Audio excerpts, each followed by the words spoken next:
Hi అండి, అందరికీ నమస్తే. శ్రీమాన్ సింహాచల దేవస్థానం ఆంధ్రప్రదేశ్ రాష్ట్రంలో విశాఖపట్నంలో ఉన్న ప్రసిద్ధ హిందూ దేవాలయము. ఇది నరసింహస్వామి ఆలయంగా ప్రసిద్ధి చెందింది. సింహాచలం పర్వతంపై స్థిరంగా నిర్మితమై ఉంది. దేవాలయం విభిన్న శిల్పకళా సౌందర్యాలతో భక్తులను ఆకర్షిస్తుంది. ఈ దేవాలయంలో నరసింహస్వామి వరాహ నరసింహస్వామి రూపంలో ఉంటారు. స్వామి ప్రతిమను సంవత్సరంలో సుమారు 12 రోజుల పాటు మాత్రమే శుద్ధ రూపంలో దర్శించుకునే అవకాశం ఉంటుంది. మిగిలిన రోజులు చందనంతో కప్పబడి ఉంటారు. ప్రతి సంవత్సరం చైత్ర పౌర్ణమి రోజున స్వామివారు చందనంతో అభిషేకం చేసి భక్తులకు స్వామివారి స్వరూపం దర్శనాన్ని కలిగిస్తారు. ఈ రోజున అత్యంత భక్తి శ్రద్ధలతో నిర్వహించబడే పర్వదినంగా భావిస్తారు.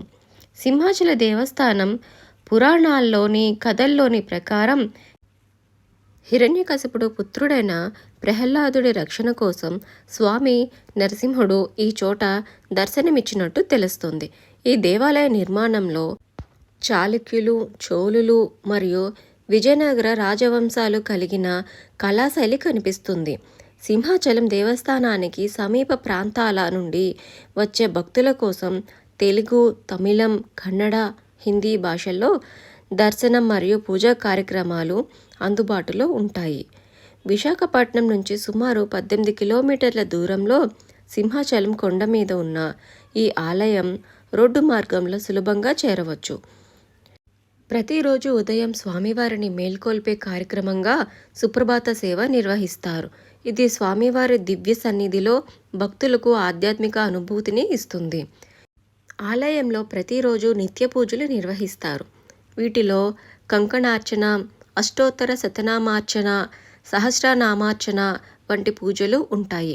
భక్తులు ఇష్టానుసారంగా ఈ పూజల్లో పాల్గొనవచ్చు. చందన విగ్రహం అభిషేకం అనేది ప్రత్యేకంగా ఉంటుంది. ప్రత్యేక పూజల్లో భాగంగా నరసింహస్వామి విగ్రహంపై చందనం పూతను చల్లడం సింహాచలం ప్రత్యేకత. ఇది ప్రత్యేక ఆకర్షణగా నిలుస్తుంది. ప్రతి సంవత్సరం చైత్ర పౌర్ణమి రోజు స్వామివారి నిజస్వరూపాన్ని భక్తులకు దర్శనం కలిగిస్తుంది. వైశాఖ పౌర్ణమి రోజున నరసింహస్వామి చందన సేవను నిర్వహించడం ఆలయానికి ప్రధాన ఉత్సవంగా భావిస్తారు.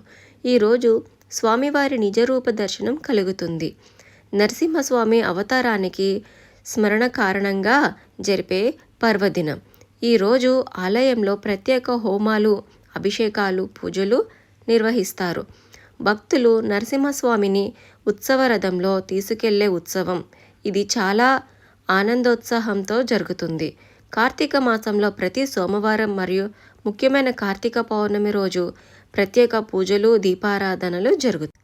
సింహాచలం దేవస్థానంలో భక్తులకు ప్రతిరోజు ఉదయం మరియు మధ్యాహ్నం అన్నప్రసాదం అందిస్తుంది. భక్తులు ఈ సమయాల్లో అన్నప్రసాదాన్ని స్వీకరించవచ్చు. ప్రత్యేక పండుగలు, ముఖ్యమైన పర్వదినాల సందర్భంలో అన్నప్రసాదం అత్యధిక భక్తులకు అందించబడుతుంది.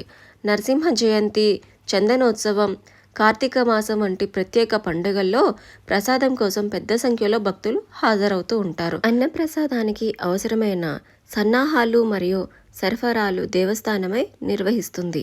సింహాచల దేవస్థానంలోని అన్నప్రసాదం అనేది భక్తులు స్వామివారి ఆశీస్సులతో స్వీకరించే ప్రసాదంగా భావిస్తారు. నరసింహస్వామి అనుగ్రహాన్ని పొందడం కోసం నరసింహస్వామి సహస్రనామాలను పఠిస్తూ అర్చన చేస్తారు.